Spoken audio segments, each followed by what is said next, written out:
जय भोलेनाथ।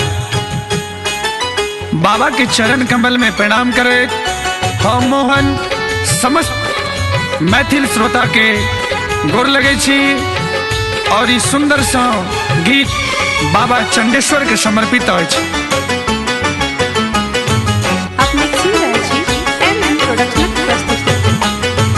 दुख हरियो चंडेश्वर नाथ यो हे यो भोला महादेव। दुख हरियो चंडेश्वर नाथ यो हे यो भोला महादेव। भोला महादेव भोला महादेव भोला महादेव भोला महादेव। आहा अनाथक नाथ यो हे यो भोला महादेव। दुख हरियो चंडेश्वर नाथ यो हे यो भोला महादेव।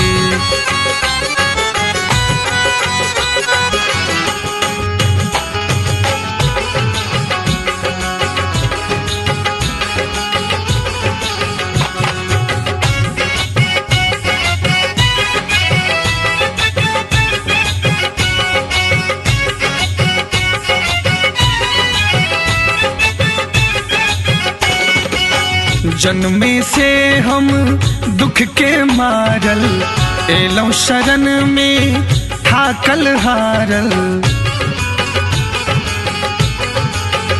हे यो जन्मे से हम दुख के मारल एलौ शरण में थाकल हारल। दियो ने हमरो पर ध्यान यो हे यो भोला महादेव। दुख हरियो चंडेश्वर नाथ यो हे यो भोला महादेव।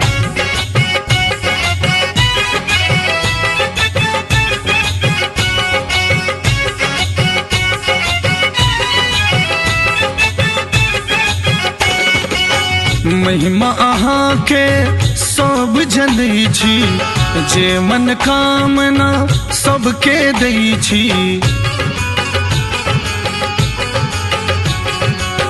महिमा अहाँ के सब जनै छी, जे मन कामना सबके दै छी।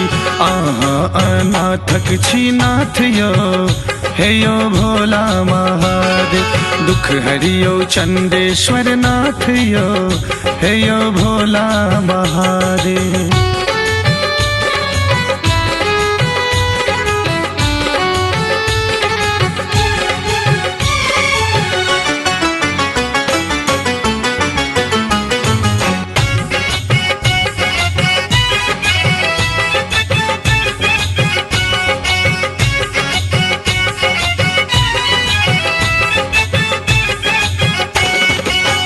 हररी गाम के आहा बासी, आही देवघर आही काशी।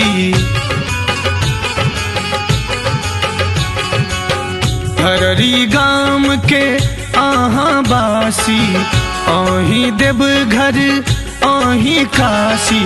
मोहन के दो दिया ज्ञान यो हे यो भोला महादेव। दुख हरियो चंडेश्वर नाथ यो हे यो भोला महादेव।